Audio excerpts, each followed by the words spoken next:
Everyone still has their own grief. Everyone has their own failures. Everyone has death in the family. You don't get optimism by great world events. Optimism comes from within.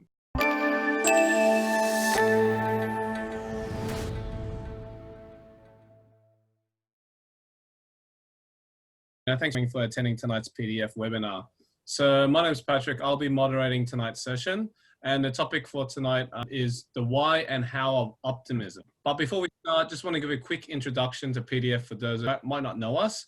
So PDF was established to help diverse young professionals reach their full potential in the modern Australian workplace. We believe that everyone, not the elite few, should have access to the knowledge, mindset, and network to develop themselves. We also believe that by becoming the best versions of ourselves, we lead a happier, more fulfilling life and inspire those around us to do the same. We do this by running events that aims to inform, connect, and inspire, and share what we've learned within our community. I've also like to acknowledge and the dedicated group of volunteers for PDF. This whole organization is strictly volunteering, so thank you for everyone that helps and runs this organization. And also just some housekeeping rules, as Victor said. Look, ideally if you can get your video on so we can see your lovely faces and have a bit more human interaction, that'd be better. But obviously if you're eating dinner and such, don't, otherwise we'll probably get jealous of what you're eating. And also, look, if you've got any questions at any point, please feel free to either send a chat or, reach out.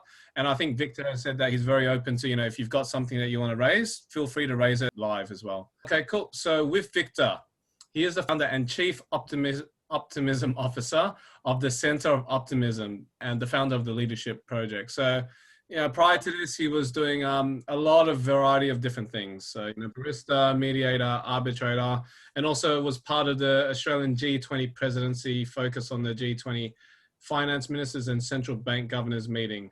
So that was something that was obviously very important that Australia voted. But more importantly, on top of all of that, his Centre for Optimism has gained over 3,500 members globally over the last 8 months, in a period in time where the world definitely needs a lot of optimism. So thank you for that.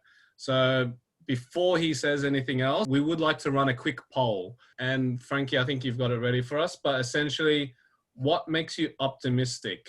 And then there should be some options coming up. And then if you can click and select, that would be greatly appreciated. Whatever comes into your mind first off the bat. We've got a few more people that need to vote. Most likely people that are not there. And I'd probably say eating dinner or something else. Can bring their food bowls to the table. It's all right. I don't mind them chewing. We're getting 63% voted. We'll wait about 20 more seconds before we jump into it. So what's leading at the moment, Patrick? At the moment, we've got 94% mindset. Yeah. Life experience after that, with family and gratitude. And after that, smiling. That's interesting because it's a younger audience, because the science says life experience is in fact the strongest indicator. You actually don't reach peak optimism till you're in your 60s. Any volunteer for answering why you would reach peak optimism in your 60s? I think even in my mid to late 30s, I think experience does bring a lot of optimism, and I guess the experience that you have and the lessons that you learn make you more positive, but can't say about 60s. But that's been the experience on 30s anyway. Yeah, the reason is that the older you get, the more capable you are of putting the ordinary anxieties of life into context. Whatever happens, the sun still rises in the morning, things will get better. Now, after your 60s, of course, there are a lot of people who end up with illnesses and the like, and so you get those sorts of things. So let's get going. I decided to go without slides, as I said. Oh, hang on, there's the poll. Where do we end up? Mindset. You are a mindset group. Family, friends, young people looking at optimism through the eyes of a child. Not enough of you are meditating. Good. Pat, can you close that poll, please? So, what do I do for a living, ladies and gentlemen? Does anyone know? Vikram knows. Renee knows. Wayne knows. I ask people a very simple question. What makes you optimistic? Now, behind that simple question, there's a lot of science. And in fact, I had the good fortune last year of running into Professor Seligman, the guru of positive psychology, who said in my question, I have nailed 40 years of positive psychology research. So the homework each of you has when we leave this event is you're going to go away and you're going to ask someone else what makes you optimistic. It could be your spouse, it could be your partner, it could be your business partner. And the more you do it, the more addictive it will become. Because as the author Megumi Miki said when I asked her the question, just in asking me the question, Victor, you lifted me up. And in answering the question, you lifted me up. Now, because we're a Sydney-based group, you'll indulge me and I'll go through the story of how I ended up living my life asking one question of 10,000 people and hopefully infecting other people to ask the same question. So, as Patrick said in the introduction, I started out life as a young barrister. I then became a member of Parliament and 18 years raced through, but doing stuff I really loved. So for instance, many of you will not remember the days before the internet, but there was a time before the internet when it was new. And in Victoria, we set up the world's first multimedia agency, Multimedia Victoria. We ran out the first free public access in libraries, in schools. We did e-government, e-commerce, and Bill Gates wrote about us in Business at the Speed of Thought. We were the best of the best at that time. 2006, I'd had enough of politics. Politics has become ever more negative because of this 24/7 criticism. And I found myself criticizing people I actually liked. You know, I came from the old-fashioned politics of where you belted everyone up at question time and then you went and had a beer together and talked about each other's kids. It was not this Twitter sphere and news, television and Sky News where you all night, you just can't escape the criticism.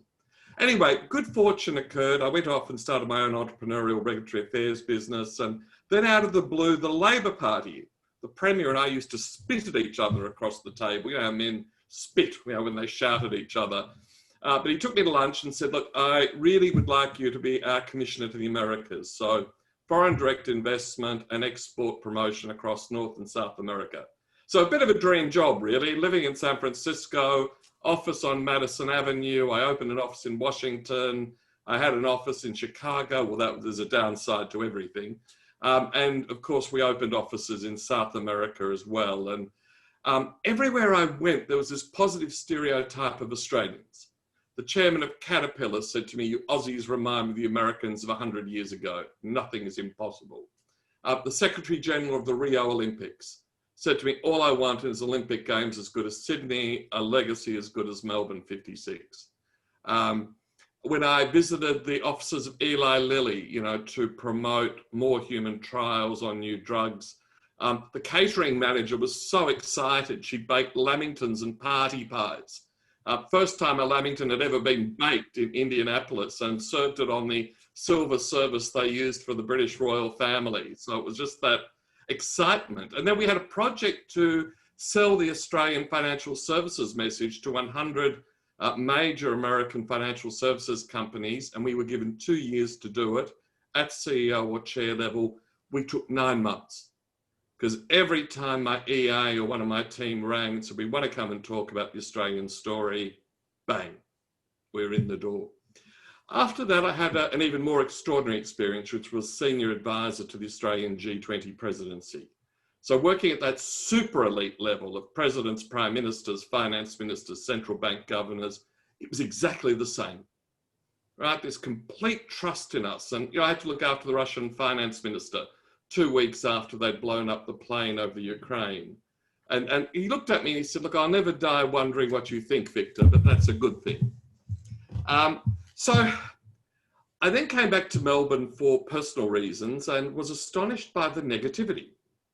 Yeah, it was like the only country in the world that didn't get Australian leadership were Australians themselves. So rather than complain about the complainers, I set up the Australian Leadership Project. And we interviewed 2,500 people on the qualities of Australian leadership. So the question we asked 3 or 4 questions which were flattering of people just to get them to talk. But the main question was, what are the unique qualities, if any, of Australian leadership? Now, do I have any bidders for the 3 qualities we came down with? What would you say? What's the typical Aussie leader rather than a global leader? Egalitarianism? We're the only country in the world where the Prime Minister has to sit in the front seat. What's number 2 and 3? Self-effacing humour, right? Take our work seriously but laugh at ourselves. And the third is what the Russian finance minister said to me: no bullshit, plain speaking. Now, if those are the 3 qualities of Australian leadership, everyone in front of me on the screen reaches that, including you, Vikram. Even if you're in India, you meet all of the qualities of Australian leadership. And so I was still bewildered. You know, if we're number 1 on the United Nations Development Index, we're number 1 on the OECD Good Life Index, 5 of our cities in the top 15 on the Economist ranking of cities for livability, why are people so negative? So I was very lucky. I was on the final panel of the 2017 Global Integrity Summit. Now, have you ever been in a conference for 3 days where all of the messages are absolutely miserable? It was horrible. They had the top speakers on integrity and everyone was saying how the world was collapsing. But I was on the last panel. So what did I change the name of my speech to? The Case for Optimism.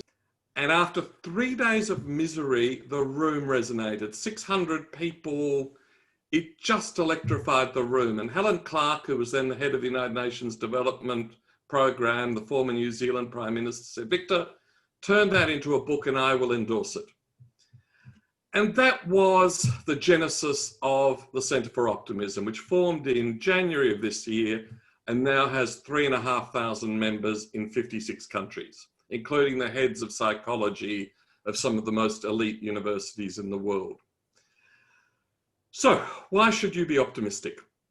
The first question I'll ask you, in fact, I might even get you to shout it out. When I've got 600 people in the room, I get them to shout it out. So we might as well try it here. Can everyone unmute? Or Patrick, can you unmute everyone? I want you to shout out as loudly as you can that the leader is the person in my mirror. 1, 2, 3. The leader is the person in my mirror. So the girls, if you've got red lipstick, I want you to paint that on your toilet window or your bathroom window. And you boys, I mean, you're from Sydney, so you might have red lipstick anyway. But if you don't have red lipstick, borrow it from your partner, and on your bathroom, I want you to write, the leader looks like the person in my mirror. That's message number 1 I want you to remember from today. There's only 3 messages I want you to remember. So number 1, you're going to ask the question, what makes you optimistic? Number 2, the leader looks like the person in my mirror. Now, Vikram, you're able to explain. Could you tell everyone what drushti is? Drushti or drishti. Yep. I mean, drishti is what you see. That is what drishti is. Now, drushti, if that's a different thing they're talking about, I also would not be able to tell you. All right. You've pronounced it better than I do. So everyone, I want you to look into the eyes of the person you like the best on this screen. So I want you to look right into their eyes and I want you to say, the leader looks like the person in your mirror. Okay? The leader looks like the person in your mirror. Like the person in your mirror. One of the 2 messages I want you to take back. And the 3rd message I want, but I think we're already doing it tonight, is surround yourself with optimists. When I asked Bill George, you know, who wrote True North, the Harvard leadership professor, he said to me, I am surrounded by positive people. What a blessing. So it doesn't matter whether you're having coffee or lunch or selecting a boardroom, you only want positive people, right? You can hire the pessimists by the hour from law firms and accounting firms. And that's in fact what Twiggy Forrest says. He won't have a pessimist around his board table. He buys them by the hour from law firms and accounting firms. So now why should you be optimistic? Well, number 1, it's really good for your health. So last year, Harvard University, the American military and Boston University published the results of a 30-year study, hundreds of thousands of people, and what was the factor that most influenced healthy longevity. which they defined as living healthily and actively to the age of 85. Well, it wasn't genetics, it wasn't geography, it was the trait of optimism. And it actually blew them away. It was completely unexpected. So, the same year, the American College of Cardiology and the Mount Sinai Medical System, study of studies, 200,000 people, again over several decades, what is the most protective factor against heart disease? Optimism. And the Mount Sinai guys were completely surprised. Again, they expected genetics, they expected geography. It was in fact optimism. And there are similar studies now. I've just done a piece of work with Dementia Australia. It appears that optimism slows down the start of dementia and slows down the progress of the disease and so forth. I've had so many stories from people who've got over their cancer and the like. Even yesterday, the Deputy Vice Chancellor of Monash University shared with me what makes him optimistic and shared the story of getting over his cancer this year, mainly through applied optimism. And Duff Watkins is really brilliant. Duff Watkins is actually talking about sleep. So 3 weeks ago, the Vienna Medical School published a study of sleep of 1,000 Austrians. What was really fascinating was, number one, that optimists had a much lower level of sleep disorder, in the order of about 1/3 of those who were not optimists. And they concluded, Duff, that optimism is good for sleep, sleep is good for optimism, and a really interesting finding, and I'll come back to this, that the most effective exercise for increasing your optimism is the My Best Self exercise, which is now used by the American military. And in fact, I might as well divert for a moment. The My Best Self idea is, as Duff has got, you take a notepad, you give yourself 15 minutes, and you imagine yourself 6 months hence, which is probably a good time post-pandemic, 5 years hence or 10 years hence, what are you going to look like? Now, you don't need to share it with anyone else. It's your document. But the American military uses it, and the Vienna Medical School reckons it is the best way of promoting optimism at a personal level.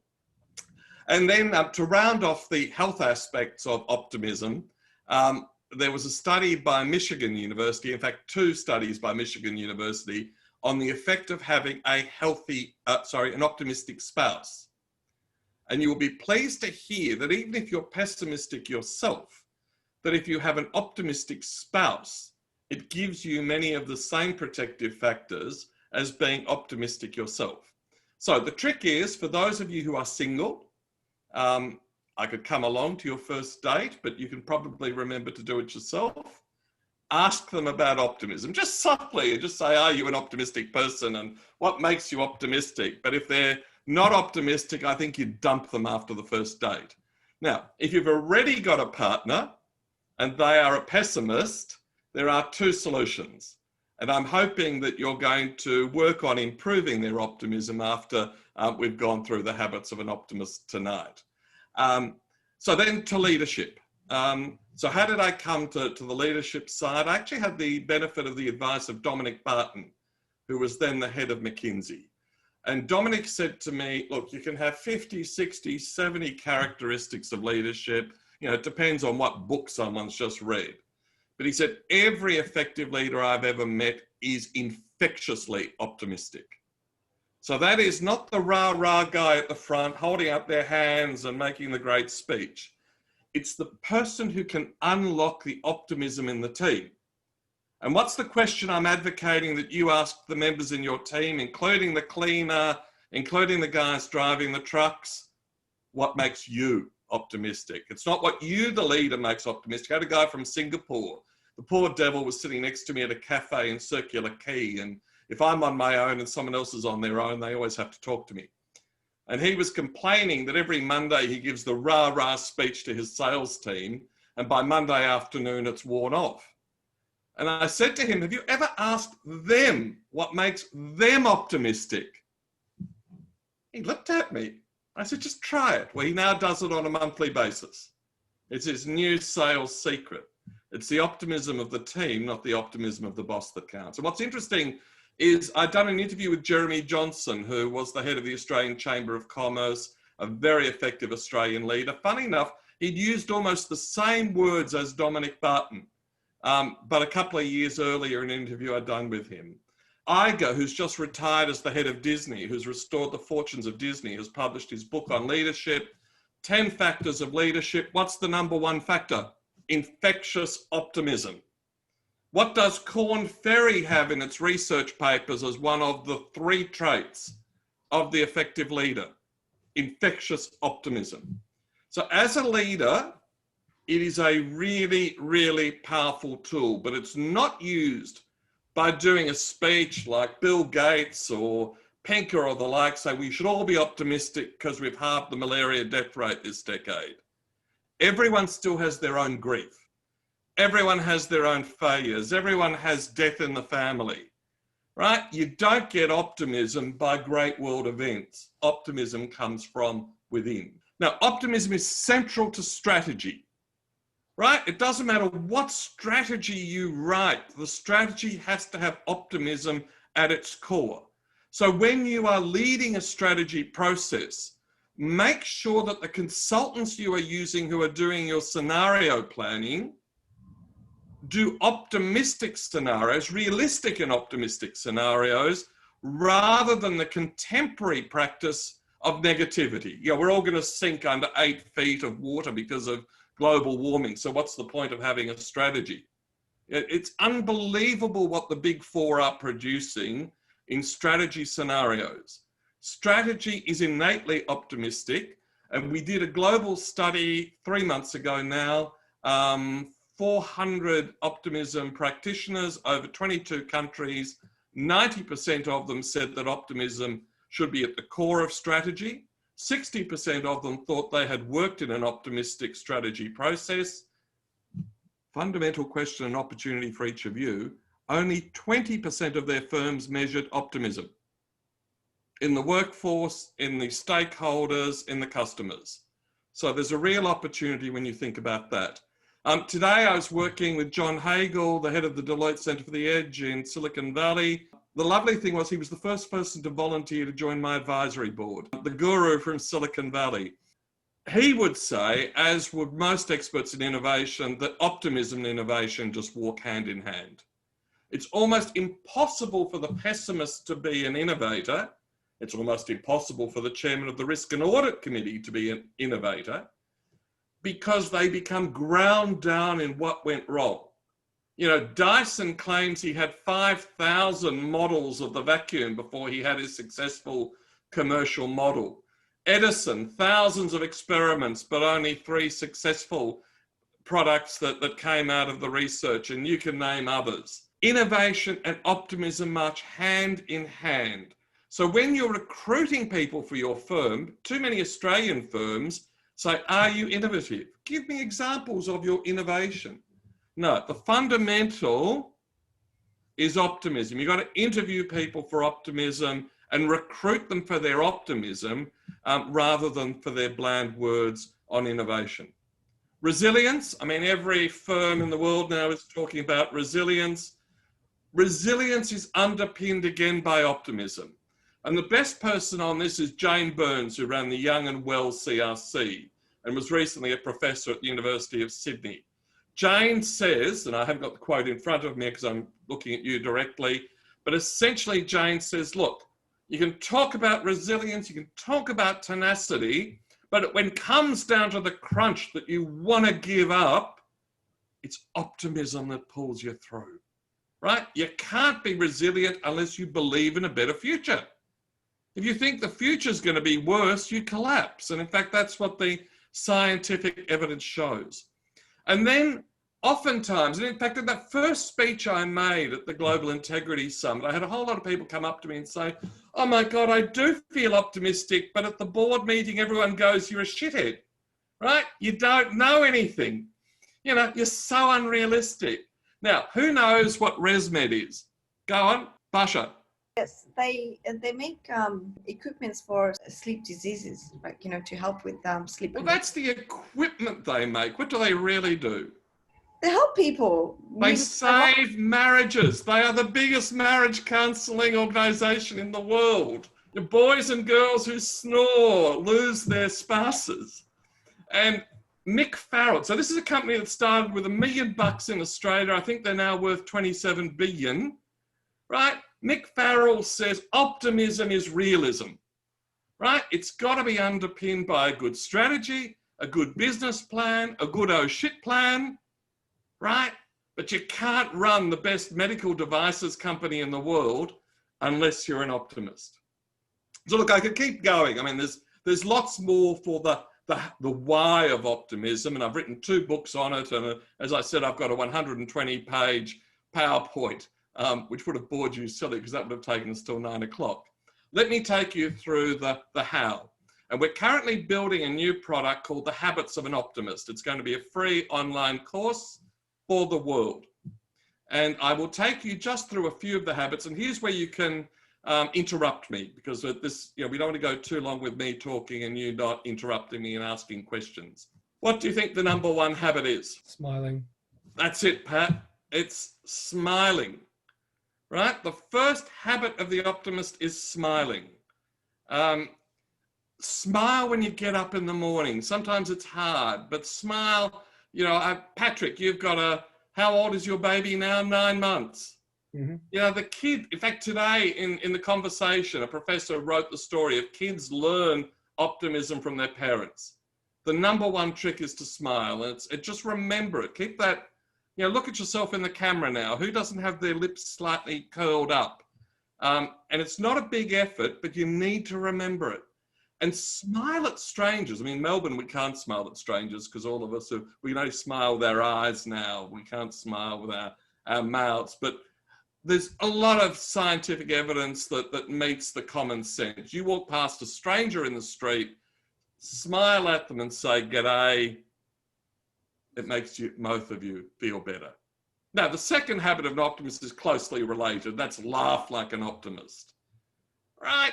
Tell a joke a day, play off someone else's words, self-effacing humor, make jokes against yourself. You stumble or you forget something, turn it in, the Yiddish habit, turn it into a joke. But laughing, smiling, watch some comedy. I was in a chicken shop yesterday and the guy behind the counter was a bit sour, but his mate is an actress and a dancer. And I said, how can you not be happy when you've got a beautiful actress and dancer working with you serving chicken? You can obviously tell she's not making much money as an actress at the moment. Anyway, the actress and I just started laughing and laughing and laughing until this guy had to start laughing too. So those laughter clubs, I'd never join a laughter club, but make sure you're transmitting smiling and laughter as a natural part of your day. Now, the third thing is to talk like an optimist. And this is, I did a radio interview in New Zealand 2 weeks ago now, and the guy who interviewed me is the business coach of the All Blacks. So, as they leave the All Blacks and go off into business, he is their business coach. And he said, ladies and gentlemen, I've been plagiarizing this man shamelessly for the last year since I heard him at a conference. So the 2 tricks he had taken away from me are in positive greetings. So I'd like you all to try this experiment tomorrow and print it in your mind. So tomorrow, when you say hello to someone or g'day to that first person, you are not going to say, how are you? Because what happens when you say, how are you in Australia? Iris, what do people say to you? Great. No, they don't. You're a liar. That's about 10% of the population. Most Australians say not bad or not too bad. And in New Zealand, they say, can anyone pronounce New Zealandish? It's sort of not bad. In South Africa, they say not bad. And in France, of course, they say something similar in French. Look, it's a wasted question and a wasted answer, right? You have wasted the greeting. So tomorrow I'd like you to say to someone, g'day. Oh, what's the best thing happening for you? Or what's been the best thing in your day? Or whatever comes natural to you. My formula's not perfect, but just try it and you will see that every conversation then starts off in a positive way. Now, if they say fucking nothing to you, you say, what's the best thing happening in your day? And they say fucking nothing. Then you know something's wrong and you've got to ask a question about, oh dear, what's wrong? But most people will pause because they've never been asked that question before and look at you as if you're some sort of alien, and you'll repeat it. You'll say, oh, what's the best thing happening? And they will cheer up and tell you a story, right? It's a whole different way of starting a conversation. And we did this in prison. We did 3 sessions in prison. I had murderers, gang leaders, really serious guys. I mean, I did not want to offend any of them. One of them had killed 3 people in cold blood, shooting them. He became my greatest fan, of course, though, so that was a good thing. They so changed their behaviour, and again, I'll swear at risk of offending you, instead of saying fuck you to the warders, they were saying, and what's the best thing in your day, Jeffrey? Well, it was so powerful, we were asked to come back and do a half-day workshop for the heads of all of Victorian prisons on optimistic leadership. So the prisoners so tormented the warders by not saying something negative, but saying something positive, that they drove them nuts. Now, the other side of that, so that's the first experiment. If you try that tomorrow and it doesn't work, you will get a refund on my speech. I promise you. But just try it tomorrow, try it a second day, try it a third day, you'll become a superman or a superwoman of conversation. Now, at the other end, if someone says, how are you? What do you say? Cyrus, you say good. Any other bids? Duff, what do you say when someone says, how are you? Well, in Australia, everybody says good, thanks, whether they mean it or not. It's just automatic. Yeah, it's got no sincerity, has it? So the trick, I want you all to be actors and actresses tomorrow. All right? So when someone says, how are you? Tash, I want you to pause theatrically. I want you to say, thank you. Oh, God, I went to a really interesting PDF event last night. Or, God, I had a really good breakfast. Or Barsha would say, I think it was Barsha, I had a fantastic yum cha yesterday. It was so good to get out. But something that will generate a conversation. So you don't do war and peace, right? But you just share something that will lift people. Now, the other habits I could take a long time on, and we might not do a meditation tonight, Patrick, because I think we're sort of in the midst of talking. Meditation is a really good practice. Those of you who meditate will already know that, but just 5 minutes in the morning or 5 minutes in the evening, it makes a real difference. You know, the evidence from neuroscience, the evidence in Australia, the United States and elsewhere is regular meditation, doesn't need to be more than 5 minutes, but ideally a bit more, actually thickens the frontal portion of the brain, which is where you generate happiness and all of those good emotions. Now, if you're a Christian or a Muslim or Buddhist, prayer has the same effect. Daily or several times a week, meditation or prayer is extremely powerful.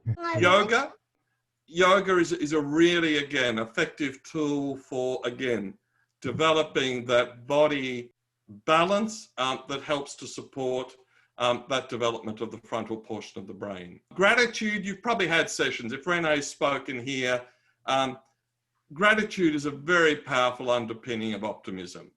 And the most powerful tool in gratitude, for Jeffrey, of course, who's got a son, with the kids, we do it at the end of dinner. So at the end of dinner, we do the 3 best things in the day, and the kids know they can't leave the table till they've shared the 3 best things of the day. But for the adult who's not having dinner with children, the most powerful tool, and it's been shown globally as more effective than medication for moderate depression, and of course for those of us who are not depressed, it lifts us to a higher level of performance, is either a nice journal or a scrap of paper by the side of the bed. End of the day, just the 3 things that brought you pleasure, that were good. They can be quite trivial. You know, it can be the yum cha. You know, it can be a good cup of coffee. It can be the walk in the sun. It can be my son hugged me, you know, beautifully in the evening. The trick, though, is not just to write it down. The trick is don't listen to the news, right? Don't have your alarm set with the news. The first thing in the morning is to reread it. So whether you take it to the toilet with you and sit on the toilet reading it, whether you take it to the kitchen and drink coffee while you're doing it, the powerful thing about these gratitude exercises is to actually reinforce it in the morning. It's this self-fulfilling thing. And then, of course, affirmations. You know, affirmations are good. Other people's affirmations are okay. I mean, Louisa Hay and all that sort of stuff. The most powerful thing is your own affirmation, right? This thing you write in red lipstick on your mirror. Now, tomorrow, of course, you're all going to have the leader as the person in my mirror, but you can modify that over time. But positive affirmations are a really powerful tool, but the most powerful affirmations are those that you write yourself. So we've got, we'll shortly have this product and I'll make it available to all of you. It's just an online course of the 14 habits. So I've only taken you through 6 of the habits. But if you adopt, I think tomorrow, if you just adopt 2, one is remembering to smile in all of your interactions. When you're in a video, look at your face, Patrick, you don't have your lips up a little bit. Look at yourself in the mirror. Washington, look at us in the screen, smile, right? It just lifts people. So every vid conference tomorrow, Annie, smile. Lady on my right with the clouds, smile. But Victor, what about a person like me with the mustache? I'm smiling behind that, but you can't see it. We can. You smile with your eyes. You are such a beautiful man, Vikram. And the second one I want you to do tomorrow is that one about eliminating how are you, right? Your question to everyone is whatever comes natural to you, but you're biasing the question to the positive. What's the best thing happening for you? Now, look, I think that's enough from me. My longest ever speech when I was a member of parliament was 7 hours. And I think Dirty Harry, in one of his movies, said a man's got to know his limitations. So I think you become uninteresting after a while. So look, I'd love some questions from you. I'd love some comments. I'd love you to join the Centre for Optimism. Annie has joined. I think Patrick has joined. So if you go to our membership page, there's a special code called PDF, capital P, capital D, capital F. You can become a member for free for a year, and I'd love you to share your quotes. We have a young woman who's not here today, but she normally joins everything, who is in the jungles of Kerala. You've met her, Vikram, Deepa. She is interviewing people all around the world, in Russia and Dubai, etc. And she's got this horrible internet connection. But she's getting all these inspiring quotes from people asking them what makes you optimistic. And yesterday, I had the most beautiful gift. One of our members had walked the streets of Chile. And he'd asked a handicapped man, he'd asked strangers, and then he translated, I speak a little bit of Spanish, but he put subtitles on it. And I've got to say, people today, all over Chile, are celebrating the optimism of Chile just through us spreading that on social media. So enough from me. Patrick, you're the moderator. So we'll take questions and then we're going to go right round the room. And we've got enough people here. Each of you is going to share what makes you optimistic. Before we jump into rooms, is there any questions anyone like to address? I think Duff's on. Yeah, so how do you distinguish optimism from BS? It's a good question. A completely different concept. I think what Duff is really applying himself to is Pollyanna thinking or positive thinking rather than optimism. And perhaps not having my slides in front of me, I left out one slide. The best definition of optimism is that which was used by Harvard, Stanford, Oxford in their recent studies. And that is that optimism is a belief that things will work out in the end. So it's not a silver lining in every dark cloud. It's not that something good will come out of everything bad, right? For some people it will. I mean, some people have gone through terrorist experiences and the like, and, you know, as Nietzsche would say, you come out stronger.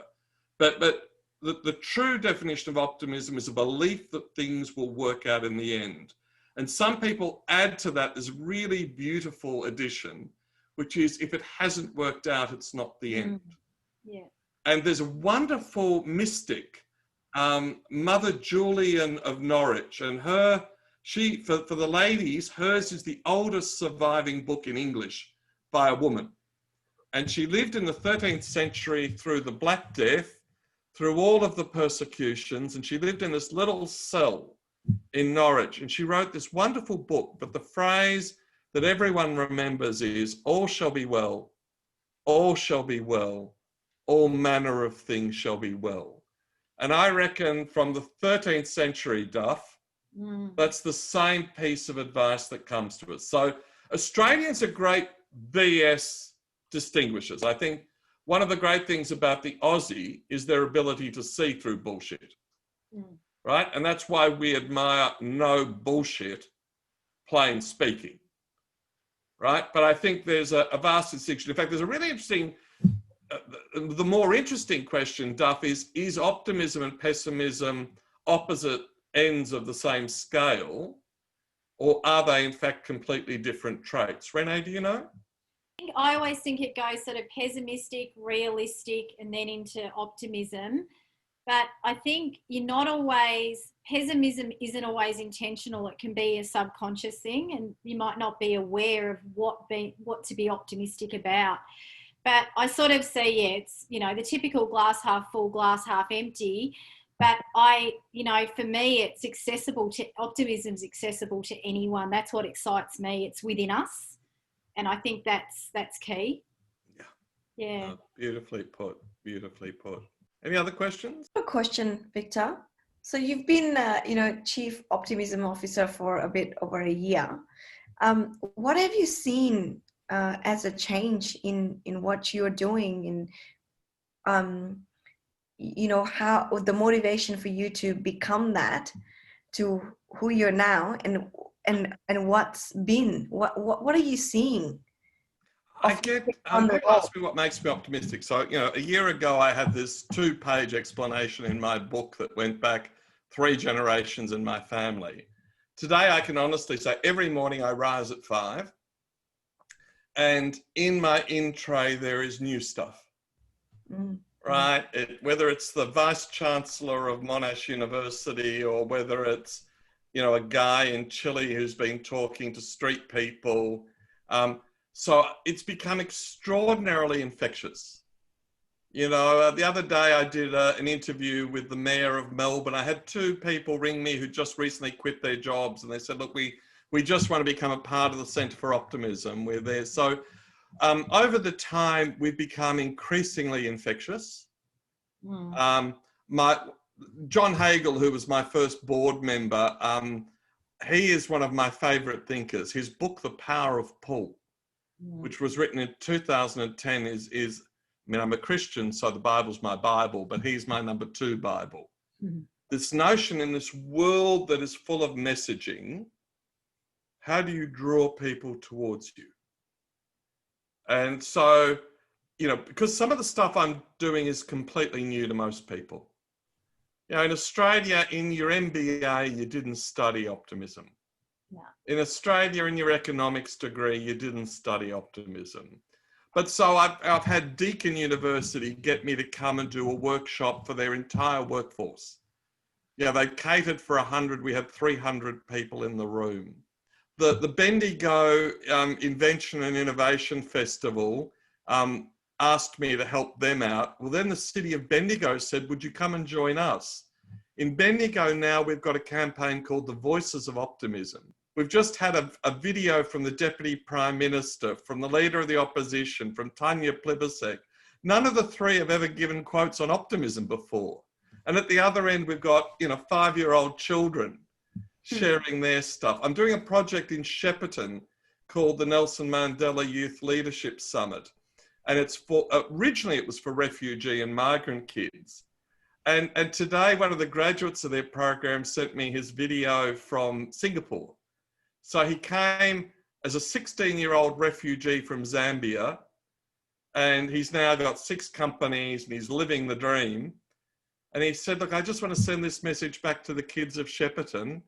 He said, optimism is the key to what's made me. Yeah. I think, we're only 9 months, or not even 9 months, 8 months old.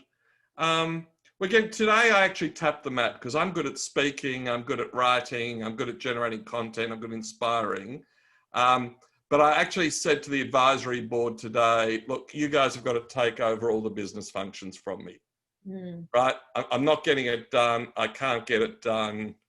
You know, we need a proper management structure. So that's probably the big, so today was, in fact, it's a good question, Barsha. Today was the day I tapped the mat and said, Mr. Chairman, can we get someone else to run the business side? That's amazing. Thank you. It just gave me goosebumps when you shared about that student who appreciated and, you know, sent a note. That's amazing. Oh, no, it's a video. You should watch it. Barsha, if you go into my LinkedIn feed, Yeah. my most recent feed is this guy. Yeah. And it's just beautiful. He's a Zambian, smiling, and it's a 1.5 minutes on what makes him optimistic. Fantastic. I will. Yeah, and in fact, he goes on, he speaks for about 9 minutes in the full video.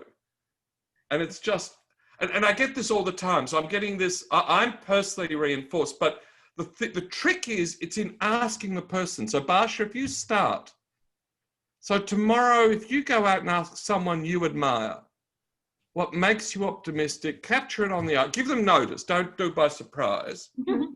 You will find them lifted. A woman, Julie Green, who's a very distinguished businesswoman, is walking the streets of Malden, which is a real hick, you know, Victorian town, capturing people on their optimism.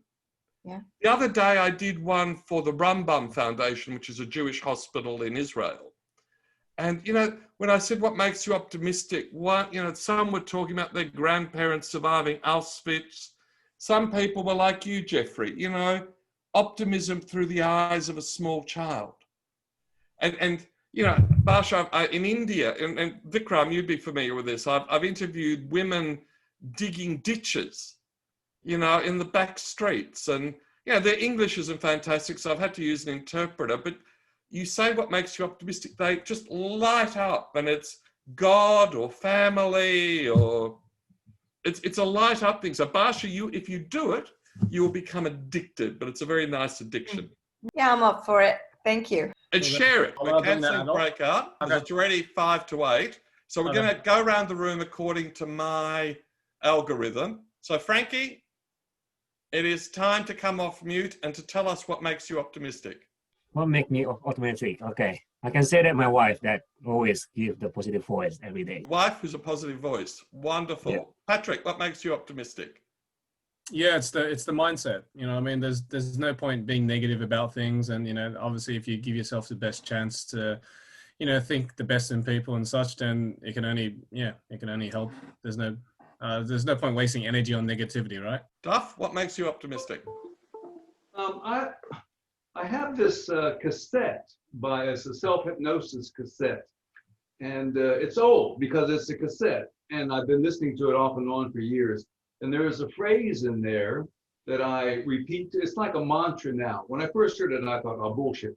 But the phrase is this, and it's in an American voice by a psychologist. Life has a way of always working out.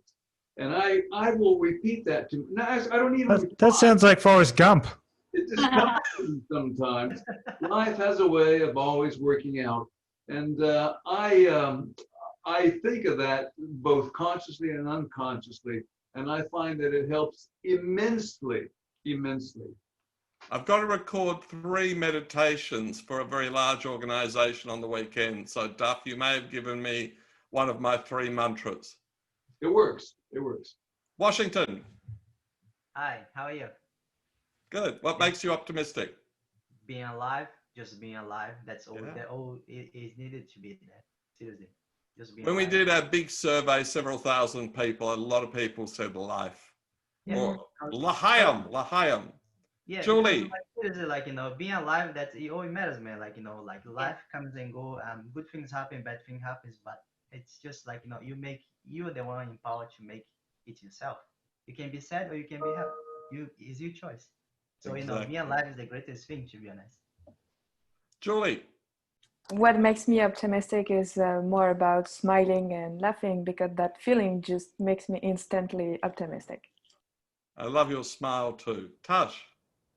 So several things make me optimistic, but one of the main ones that comes to mind is actually being outside in nature. Just getting lost outside in nature definitely makes me feel very optimistic. And walking in the sunrise and the sunset. You know, I love going in the first light. Mm. And in fact, when I tweet a picture of the first light, it exceeds all the other retweets and the like of anything else. People love that orange yellow of the first light. That's why I wear my orange here and we've got yellow in the background. Barsha, you're next. What makes you optimistic? Wayne, you're after that. I think it's the emptiness of tomorrow, because it presents the possibility. I don't know what tomorrow presents, and that's optimistic to me. Today. Yes. Wayne, what makes you optimistic? Yeah, one you do, Victor. Oh. But I guess being older, life. Yeah. Yeah. Yeah, you know, you've lived it. Renee. Yeah, I think for me it's the opportunity every day to be able to access everything that's in us to do and be anything we want and help grow other people is what really lights me up. And you do it every day. You're wonderful. Annie. Living my life in possibilities and believing that anything is possible. And you do that every day too. I admire what you do. Cyrus. For me, optimism is what the future holds through the eyes of my son. I mean, my young son, and with the changes that occur, it's really looking forward to what it brings in the future. And of course, you model optimism to him. Correct. Vikram. I would say connecting to good people these days, that with the connected world that we are in, we met very good people. The fact that there's a lot of positivity around, even though people say there is, or whatever issues that we are facing, a lot of positivity that you feel. And that makes me optimistic about the future in the world and future with me. Yeah, it's always good to have you with us. You always lift me whenever you speak, Vikram. So it's wonderful. Jeffrey. Obviously my kids, and through them I see the promise of salvation. So, you know, it's the work of God. Spirituality is very powerful. I actually had a Jewish guy the other day arguing with me, and I found a lovely quote that said, the duty of a Jew is to be an optimist. And he said, oh. So we convert people every now and again. We actually did a brilliant event on the weekend with an Aboriginal leader. And you'll like this story, everyone. I always, when I do webinars, I say, you know, the first question, doesn't matter whether it's Prime Minister or anyone, what makes you optimistic? And this guy laughs and laughs. And he said, oh, when I told my wife what I was doing this morning, she said they got the wrong man. You're the glass half empty man. And he went on with this Marxist analysis. I think you were there, Vikram. You know, how hope is the tool of the left and optimism is the tool of the neoliberal right. And I said, well, what about the revolutionary optimists and Gramsci and Lenin? Oh, yeah. Anyway, halfway through the conversation, about half an hour later, he suddenly stops and he says, look, whatever you guys are doing, you can't even put it into words, but you've got it. And so now he has decided his research is going to be around Indigenous optimism. And in fact, we may even have a new topic, Renee, called Optimism 2.0. Rashna? It's Richna. What makes you optimistic? I love the clouds. Thank you. I think my family is probably the main one. They always give me help. And another thing is volunteering for a club in an executive role where I get to meet a lot of people and then get the opportunities to use my skill every day that I learned from uni. And yeah, put that into practice, getting to put it in. Beautiful, beautiful. Giving, serving. One of my board members is the chairman of the Serve to Lead group. And it's very powerful. He worked in the Reagan government and the like, but it's such a powerful notion, this sort of service leadership. Now, Misa, we can't see you. Are you there? Yeah, I'm here. Will you talk to us and tell us what makes you optimistic? Yeah, so a couple of things. I guess my dad has always been my source of optimism because of his attitude towards life. And I guess, just that in general, in future, I guess the country, because I'm from China, right? And I think there's a lot of potential of this country that I'm looking forward to. And, obviously that's beneficial for Australia as well, hopefully. Wonderful, Misa. Marcel, are you there? Yes, I'm here. I always feel optimistic when I notice the weather. It doesn't seem to matter if the weather is good or what other people think is bad. Whenever I notice it, I just feel great. Fantastic. Thank you for that. Jeffrey's online. So Jeffrey, tell us what makes you optimistic. I guess it'll be my family, the source of my optimism. And the source of, aside from my family, I guess God, for giving me the opportunity to face everyday struggle and trials. Perfect. Yeah, really powerful. Surrounding yourself, family and spirit. Elizabeth. Yeah, optimistic. It changes, I think. And one of those aspects is, which was mentioned earlier, was anything is possible. Being an engineer, when people can come up with like different solutions and inventive ideas from things, that's one optimism. The other one is people. Hearing about people and what they're doing and where they're from, on that, and laughter as well. Well, you laugh a lot, Elizabeth, so it's a wonderful thing. You're infectious. Yeah. Debendra, what makes you optimistic? What makes me optimistic is I always see a bright side of every situation, whether it's a good or bad. So, and not only that, my family, when I see my two daughters, it always makes me feel, something that, it just makes me feel that the world is a better place. Like, it just makes my day. And that's how I take it to the, when I step outside of the house. So two of my daughters really makes me optimistic. Really makes me optimistic. It's beautiful. Now, Mel has a young child there. Mel, are you going to tell us what makes you optimistic? I guess that things are not always as bad as they seem to be. So you just got to tell yourself that, things can always get worse.